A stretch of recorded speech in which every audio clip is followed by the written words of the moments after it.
I think the data out last night has been broadly positive, not just from the US. Even if you look at what the PMIs that came out from the Euro region, the fact that continuing claims came down lower than expected, that's positive, and it shows that this employment momentum is reasonably strong. Of course, new home sales disappointed, but that's a pretty volatile series. I don't think markets are reading too much into that yet.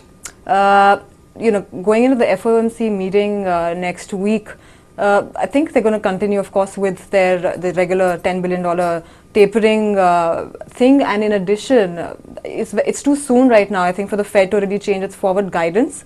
We do think, however, there's this very slight risk in some sense that when they're talking about employment, that the Fed might acknowledge the fact that employment is picking up more strongly now, and markets might read into that as as an indication that there is this risk that the Fed can begin a normalization of rates sooner than what people are penciling in right now.